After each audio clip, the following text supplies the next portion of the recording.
গরুর মাংস কার না ভালো লাগে, আর সেই গরুর মাংস যদি রান্না করা হয় চুই ঝাল দিয়ে তাহলে তো কোনো কথাই নেই। আর আমরা জানি যে চুই ঝালের গরুর মাংস কিন্তু বেশি বিখ্যাত খুলনাতে। আর আজকে আমি কিন্তু যাচ্ছি সেই খুলনাতে চুই ঝালের গরুর মাংস খেতে। আর কোন জায়গায় চুই ঝালের গরুর মাংসটা সব থেকে ভালো পাওয়া যায় আর কোন জায়গার মাংসটা সব থেকে বেশি ভালো, আজকের ভিডিওতে কিন্তু সেটা আমি আপনাদেরকে দেখিয়ে দেব।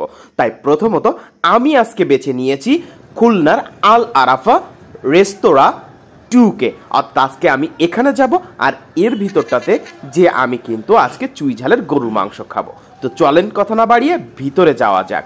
ভিতরে প্রবেশ করতেই আমি কিন্তু বেশ অবাক হলাম, কারণ আমি এখন এখানে এসেছি প্রায় 4টা বাজে। তো এই মুহূর্তে এখানকার যে অবস্থা বা ভিড় দেখতে পাচ্ছি সেটা দেখে আমি রীতিমতো অবাক হলাম, কারণ এখানে আমি এসে কিন্তু বসার জায়গা পাচ্ছি না, যে আমি কোথায় বসবো সেরকমটা কিন্তু কোনো জায়গা খালি নেই। কারণ এখানে প্রচুর ভিড় রয়েছে এবং সবাই কিন্তু এই আল আরাফার চুই ঝালের গরু মাংস দিয়ে ভাত খাচ্ছে, কেউ বা খাসির মাংস দিয়ে খাচ্ছে।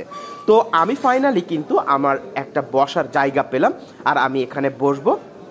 তার আগে আমাকে হাত ধুতে হবে, তো আমি ব্যাগটা এখানে রাখলাম, রেখে আমি হাত ধুতে গেলাম। তো ফাইনালি কিন্তু আমার হাত ধোয়া শেষ। এবার আমি আমার আসনে বসে পড়লাম আর এক এক করে আমার সামনে কিন্তু এক একটা জিনিস নিয়ে আসা হচ্ছে। প্রথমে আমার সামনে ভাত এবং ডাল আনা হলো। দেখতে পাচ্ছি যে 1 বাটি ডাল দিয়েছে, অর্থাৎ মাংসের সাথে কিন্তু ওই ডালটা থাকছে। আর তারপরে আমার জন্য পর্যাপ্ত পরিমাণে সালাদ দেখতে পাচ্ছেন, সালাতে রয়েছে কিন্তু লেবু এবং ঝাল, পেঁয়াজ এবং শসা রয়েছে, আর পর্যাপ্ত পরিমাণে সালাদ রয়েছে। আর প্লেটে যেটুকু ভাত চলবে আমার চলবে।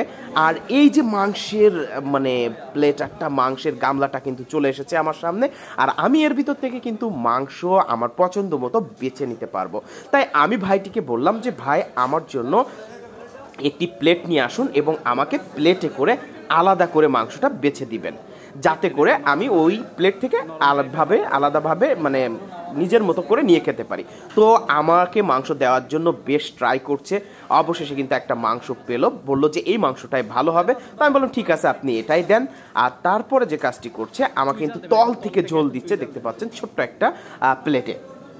তো এইভাবে আমি চুইর কথা বললাম যে আমি বেশি চুই খাবো, তো আমাকে পর্যাপ্ত পরিমাণে চুই দিয়েছে। আমি পরে কিন্তু আবারও চুই নেব, আবারও বেশি চুই নিতে পারি। দেখেন যে একটা বাড়িতে কিন্তু বেশ অনেক চুই দিয়েছে এবং তল থেকে কিন্তু ঝোল দিয়েছে এবং মাংসটা দেখতে কিন্তু সেই লাগছে। অবশেষে আমি এটা একটু সার্ভ করে দিচ্ছি, কারণ আমার সাথে আরও কিছু গেস্ট রয়েছে, তাদেরকে একটু সার্ভ করে দিচ্ছি। এবং পাশাপাশি আমি যে মাংসটা খাবো সেটাও কিন্তু তুলে নিলাম। দেখতে পাচ্ছেন অসাধারণ একটা মাংস। আর এটা তো চুই ঝালের তো আছেই, আর চুই ঝালটা এখন টেস্ট করার পালা। তো চলেন শুরু করা যাক। খাবারটা আসলে আজকের খাবারটা কেমন, দেখতেই কিন্তু দারুণ লাগছে। বিসমিল্লাহ বলে শুরু করে দিলাম। তো ফাইনালি আমি কিন্তু আল আরাফার যে ঝোলটা মাখা ভাতটা গালে দেওয়ার পরে আমার কাছে দারুণ লাগলো। আমি একটু শশা খাওয়া শুরু করলাম। ভাতের পাশাপাশি একটু শশা খেলেও ভালো লাগে। তারপরে মাংসটা কিন্তু অনেকটাই সফট মাংসটা, এবং গালে দিলে কিন্তু একেবারে গলে যাচ্ছে এরকমটা।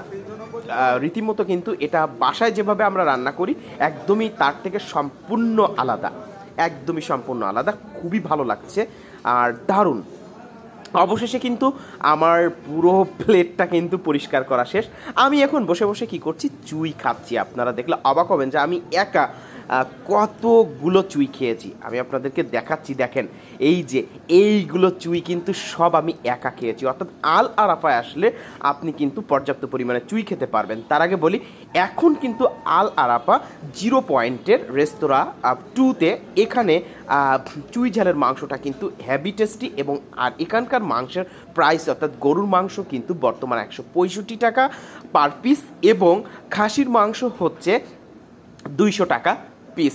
আর আপনি যদি আল আরাফা আসতে চান তাহলে অবশ্যই আপনাকে 0 পয়েন্ট নামতে হবে। আর 0 পয়েন্টে নামলেই আপনি 0 পয়েন্ট নেমেই ডান হাতে দেখতে পারবেন আল আরাফা রেস্তোরাঁ 2 হোটেলটি, এবং তার পাশে কিন্তু আরও একাধিক হোটেল রয়েছে। তো আপনারা চাইলে কিন্তু আল আরাফায় ট্রাই করতে পারেন। তো আমি ফাইনালি কিন্তু খেয়ে শেষ করে ফেলেছি, আর চুই আর তো খেয়ে পাচ্ছি না। অবশেষে সালাদটাও কিন্তু শেষ করে ফেলেছি। আর হ্যাভি এনজয় করেছি, খাবারটা দারুণ ছিল।